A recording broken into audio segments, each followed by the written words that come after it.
Baik, halo semuanya. Perkenalkan, nama saya Muhammad Fadil Fakih Asauki dengan NIM 241091112100064 dengan absen 64.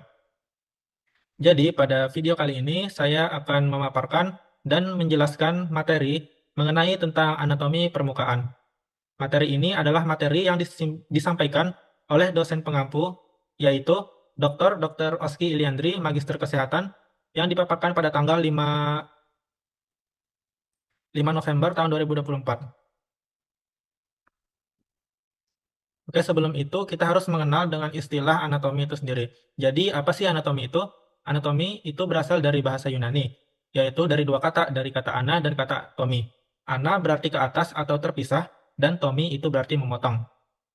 Jadi secara harfiah, anatomi itu berarti memotong ke atas atau memisahkan dengan cara memotong.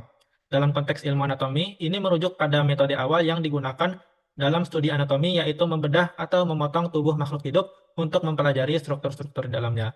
Nah, struktur-struktur ini itu biasanya meliputi bagian-bagian tubuh yang ada di tubuh kita, seperti misalnya otot, tulang, nervus, arteri, pembuluh darah, dan organ ataupun organ-organ yang ada pada tubuh kita.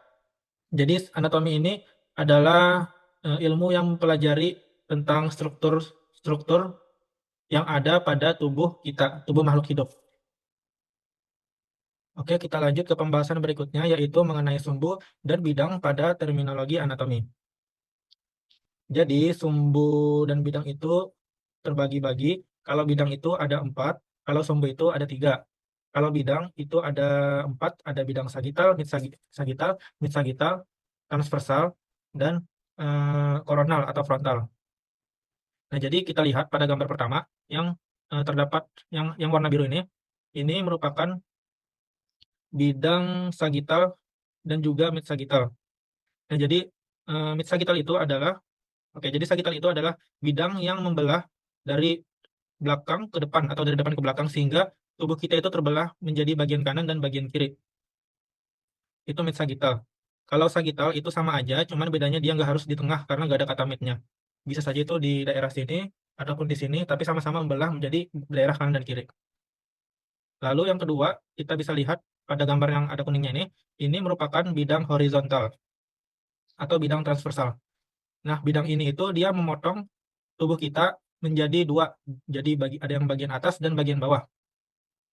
Lalu bidang yang terakhir ini adalah bidang frontal atau bidang koronal, yang mana bidang ini memotong tubuh kita menjadi daerah depan dan daerah belakang. Selanjutnya itu ada sumbu. Sumbu pada anatomi ini berkaitan dengan bidang. Jadi sumbu ini ada 3, ada sumbu sagital, sumbu transversal, dan juga sumbu longitudinal. Jadi contohnya aja kita lihat pada gambar pertama tadi yang bidang sagital dan mid sagital, itu dia bidang ini melewati sumbu transversal adalah sumbu sagital dan juga sumbu longitudinal yang ini. Sumbu sagital, sumbu longitudinal. Lalu yang gambar berikutnya itu juga bidang itu melewati sumbu-sumbu. Yang sumbu yang dilewati pada gambar kedua ini yaitu sumbu sagital dan juga sumbu transversal. Dan yang terakhir ini bidang bidang frontal atau koronal. Bidang ini melewati sumbu transversal dan juga sumbu longitudinal. Oke, itu mengenai sumbu dan juga bidang pada anatomi terminologi. Kita lanjut. Lalu kita akan membahas arah dan posisi pada anatomi. Jadi pada anatomi ini terdapat istilah-istilah yang akan digunakan pada ilmu anatomi. Istilah-istilah itu ada arah dan juga posisi.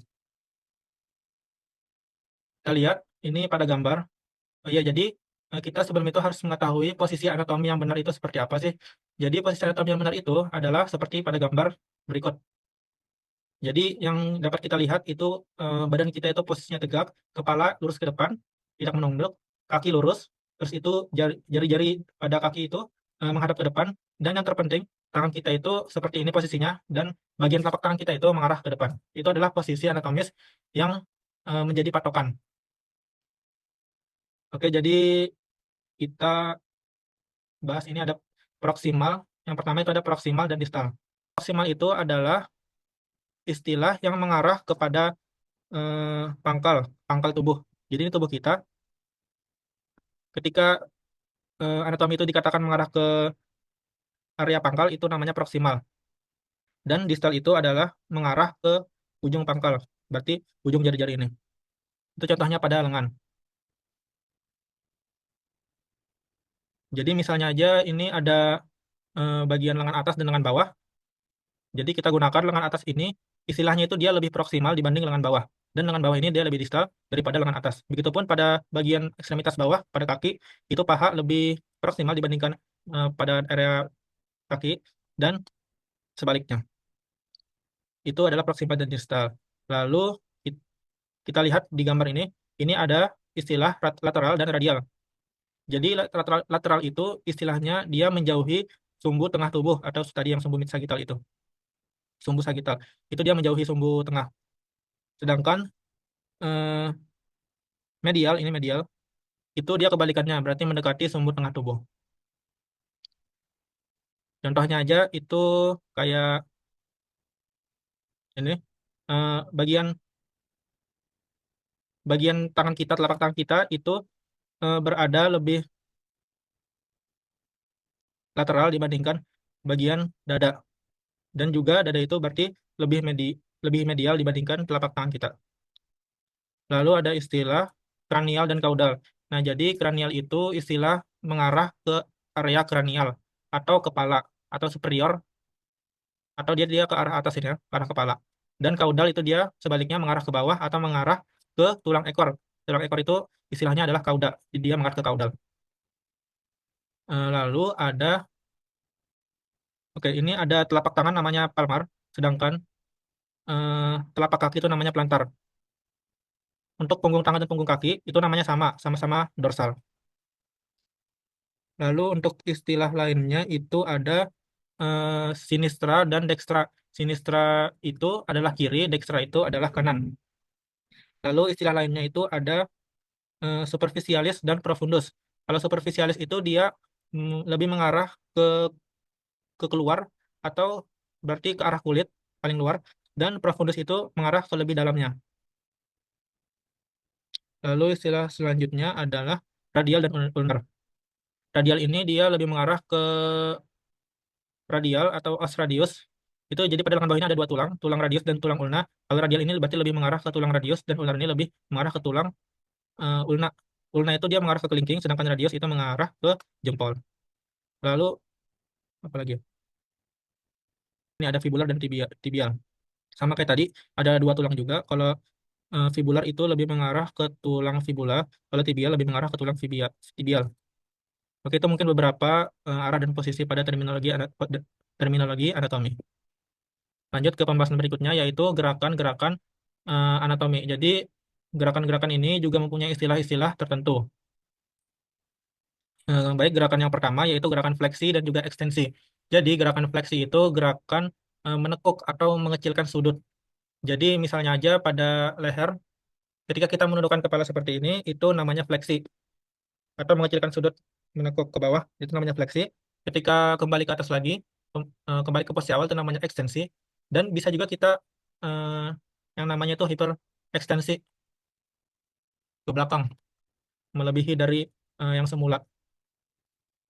Nah, itu pada kepala. Contoh lainnya itu pada shoulder joint atau sendi pada bahu. Itu ketika tangan kita seperti lurus ke bawah ini, terus kita menggerakkan bahu ke depan, itu namanya fleksi. Ketika mengembalikan atau ke belakang, itu namanya ekstensi.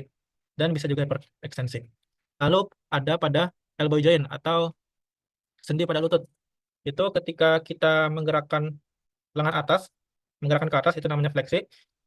Yang mana ini mengecilkan sudut dan juga terdapat lekukan menekuk ke atas. Itu namanya fleksi ekstensi.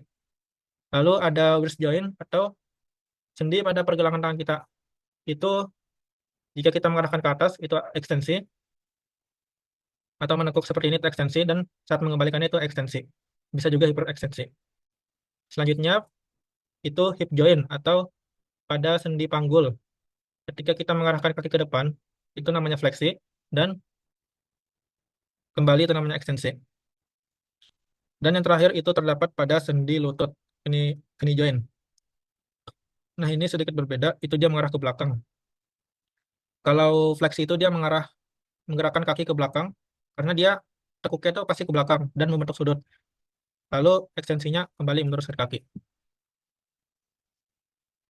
Lanjut ke gerakan anatomi yang kedua, itu adalah ada yang namanya abduksi dan juga adduksi. Ini hanya beda huruf. Yang pertama itu ABD, abduksi, dan ADD, adduksi. Jadi, adduksi dan abduksi ini gerakan menjauhi dan mendekatkan pada area tengah tubuh. Kalau adduksi itu menjauhi, kalau abduksi itu mendekati. Itu contohnya pada eh, sendi bahu juga, seperti ini. Ini abduksi, menjauhi. Ketika mendekati kembali, itu namanya adduksi. Contoh lainnya pada pergelangan tangan. Kalau yang tadi saat menekuk ke bawah itu namanya fleksi. Ketika kita menggerakkan tangan ke kanan dan juga ke kiri, itu tergantung tangannya. Kalau misalnya tangan kanan, ketika kita menggerakkan ke kanan itu namanya menjauhi, berarti abduksi. Kalau kita menggerakkan tangan kanan ke pergelangan tangan kita ke kiri, itu namanya adduksi, mendekati. Dan terdapat pada yang terakhir pada hip joint, sendi panggul. Ini terlihat ketika eh, mengarah ke samping itu menjauhi berarti abduksi dan kembali adduksi. Lanjut ke gerakan yang berikutnya, ada gerakan yang namanya elevasi dan depresi. Elevasi adalah gerakan mengangkat bahu ke arah atas, dan depresi itu gerakan menurunkan bahu ke bawah. Lalu gerakan berikutnya ada gerakan inversi dan juga eversi. Ini terjadi pada kaki kita. Ketika kita menapakkan kaki di lantai atau di tanah, itu ketika kita menekukannya atau mengarahkan bagian pelantar atau telapak kaki kita ke arah dalam, itu namanya inversi. Dan kebalikannya ketika kita mengarahkan telapak kaki kita keluar, itu namanya eversi. Lalu ada gerakan yang terakhir. Nama gerakannya itu adalah sirkumduksi. Jadi sirkumduksi ini adalah gerakan memutar yang mana itu ada pada sendi putar. Jadi dia bisa sirkumduksi, memutar. Ada pada sendi bahu dan juga sendi hip joint. Lalu ke pembahasan berikutnya yaitu pembagian region tubuh. Nah, jadi eh, tubuh-tubuh kita ini terbagi menjadi beberapa bagian yang namanya regio. Dari yang paling umum itu terbagi menjadi dua, ada regio aksial atau aksis utama dan juga regio appendicularis atau regio appendikular. Nah, jadi sebenarnya kita cara membedakan regio aksial dan appendikular ini, kalau regio aksial itu adalah regio-regio utama pada tubuh kita, yang mana regio ini itu biasanya terdapat organ-organ ataupun eh, sistem-sistem pada tubuh kita untuk kelangsungan hidup kita. Jadi kalau misalnya nggak ada salah satu dari regio aksial ini, itu kita yang nggak bisa hidup, seperti itu. Sedangkan pada regio appendicularis itu adalah regio tambahan, yang mana fungsinya itu untuk istilahnya mempermudah kita dalam hidup, mempermudah kerjaan kita dalam sehari-hari. Seperti regio appendicularis ini contohnya kayak kaki dan juga tangan. Nah, kaki dan tangan ini kita gunakan untuk beraktivitas seperti kaki gunanya untuk berjalan, berlari, atau berpindah tempat. Dan tangan ini gunanya untuk seperti mengambil barang, menulis, dan hal lain sebagainya yang dapat mempermudah kegiatan kita. Ketika kita tidak ada regio appendicularis ini, itu tidak mempengaruhi sistem kerja pada tubuh kita. Itu jadi bedanya regio aksial dan juga regio appendicularis.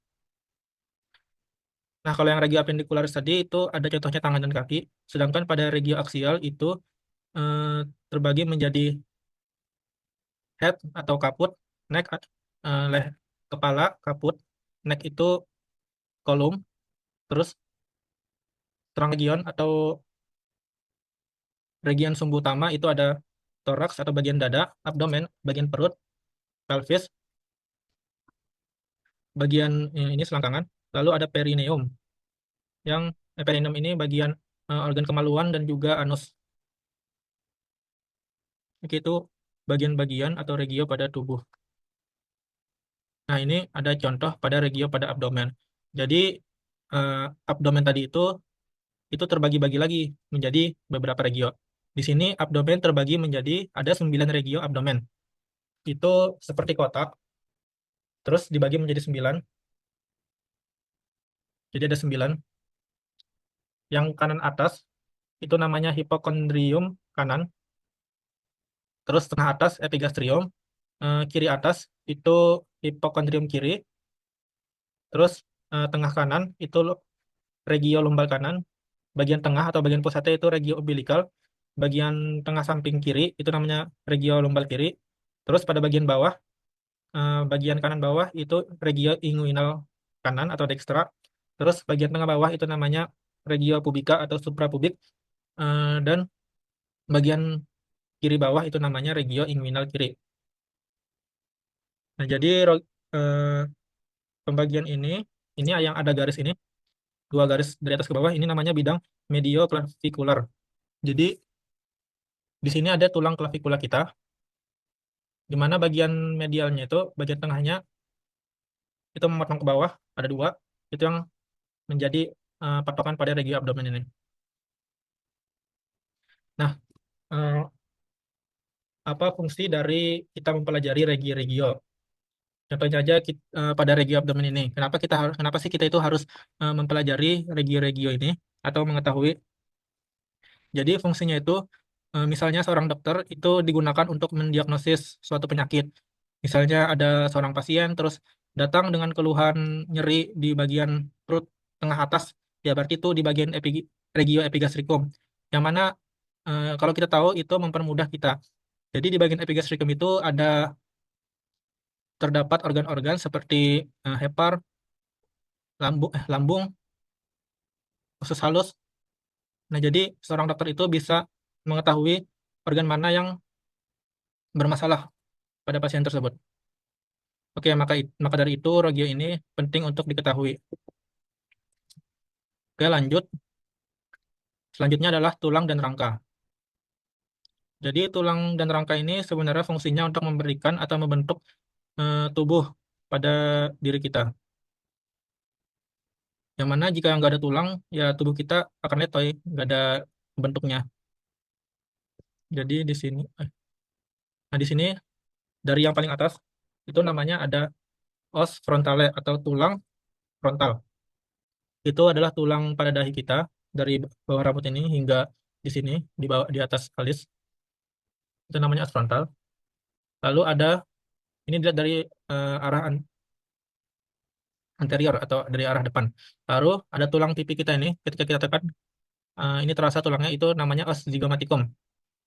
Dan eh, lubang pada mata kita ini itu namanya orbita. Terus tulang pada rahang atas ini itu namanya maksila. Terus tulang rahang bawah kita itu namanya mandibula. Lalu ini ada tulang leher kita itu namanya vertebra cervicalis. Ada 7. Lalu ini tulang dada. Tulang dada itu namanya sternum. Ini sternum. Lalu ada klavikula. Tulang klavikula ini di sini. Nah, tulang klavikula ini dia bersendi dengan sternum dan juga ada tulang di belakang nih. Tulang belakang ini namanya tulang scapula atau tulang belikat. Berada di sini, di punggung. Lalu di bagian ekstremitas atas atau bagian daerah lengan itu ada yang pertama lengan atas itu namanya tulang humerus. Lengan bawah itu ada dua tulang. Tadi yang aku sebutin ada radius dan juga ulna. Yang radius ini dia mengarah ke jempol dan ulna ini mengarah ke kelingking. Lalu setelah itu memasuki pergelangan tangan. Ini ada ossa carpi. Ossa carpi ini terdapat beberapa tulang-tulang kecil. Kalau nggak salah itu ada 8 tulang. Ada os capedium, os pinatum, os triquetrum, os pisiforme, terus os trapezium, os trapezoideum, os capitatum, dan os hamatum. Ada 8 tulang pada os carpi. Lalu ada ossa metacarpalia yang ini sebelum jari itu namanya ossa metacarpalia. Terus tulang jari-jari kita ini namanya ossa digitorum. Digitorum itu artinya jari, phalanges. Lalu ada os coxe. Os coxe ini adalah tulang panggul kita dan juga os sacrum ini juga tulang panggul. Os coxe ini tulang panggul yang mengarah ke kanan dan kiri dan os sacrum ini dia mengarah ke posterior atau mengarah ke belakang. Lalu ini ada yang kecil ini namanya os kokigis, tulang kokigis, yaitu tulang ekor kita. Terdiri dari beberapa ruas kecil yang menyatu. Lalu ada os iski, ini bagian bawah dari tulang panggul yang mendukung tubuh saat duduk. Lalu di daerah kaki kita, di daerah paha itu ada tulang femur, ada patella atau tempurung lutut untuk melindungi lutut. Terus di bawahnya lagi ada dua tulang, ada fibula dan tibia. Yang mana tibia ini lebih besar dibandingkan fibula. Tibia ini adalah istilahnya itu biasanya tulang kering sebutannya. Terus fibula ini tulang betis. Namanya tibia ini sangat keras. Oh iya tadi femur itu kalau kalian tahu adalah tulang yang terpanjang pada semua tulang ada di sini. Jadi tulang femur ini adalah tulang yang terpanjang. Lalu pada daerah ujung kaki itu sama aja kayak ini, kayak telapak tangan kita. Osa carpi, namanya osa tarsi, terus osa metatarsalia dan osa digitorum, jari-jarinya. Ini sama tadi ada 8 juga tulang kecilnya. Oke, itu mengenai tulang dan rangka pada tubuh kita. Oke, lanjut. Sekarang kita membahas tentang kaput dan kolum.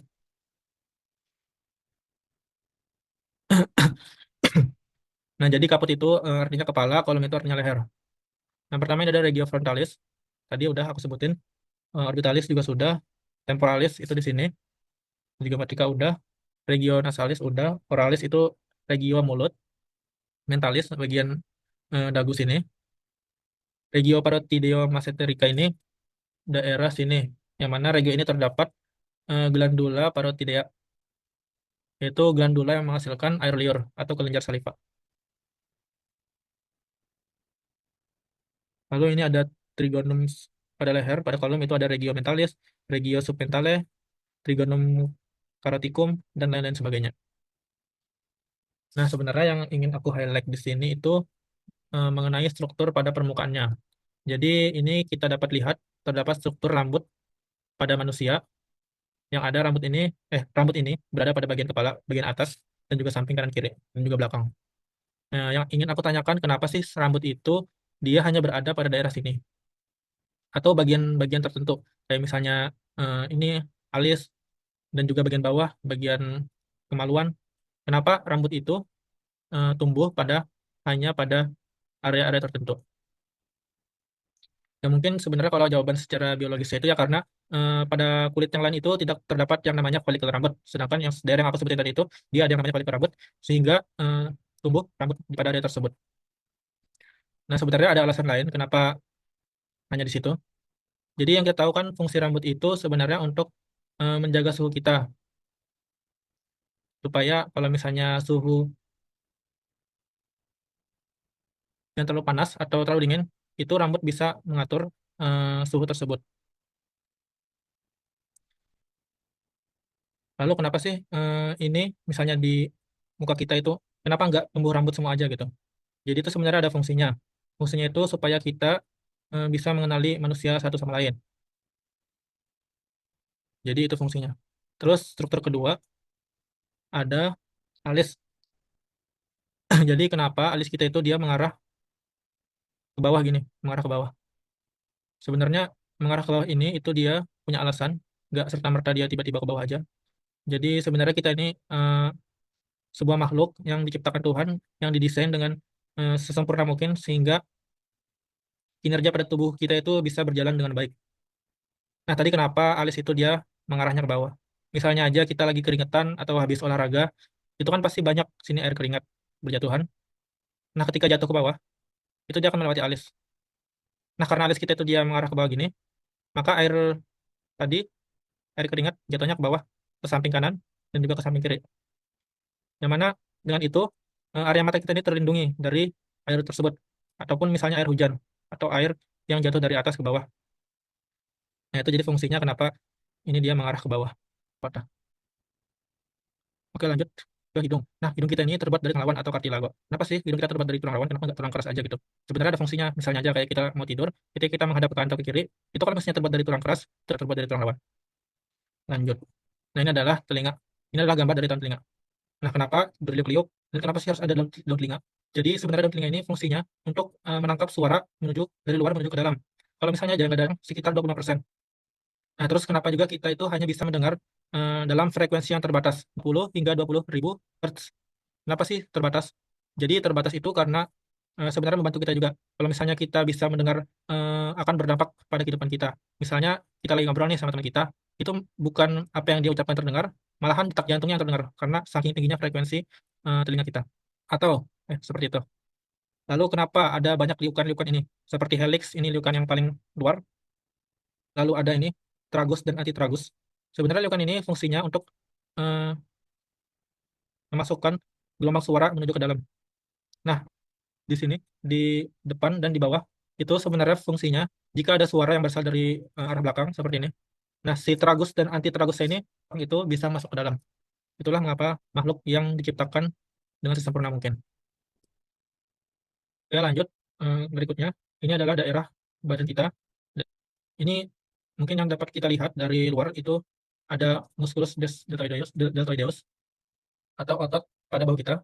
Terus ini ada pectoralis major, otot dada. Ada musculus serratus anterior di sini, musculus rectus abdominis. Ini fungsinya itu untuk bekerja musculus rectus abdominis dan lain sebagainya. Ini dari daerah dorsal di punggung.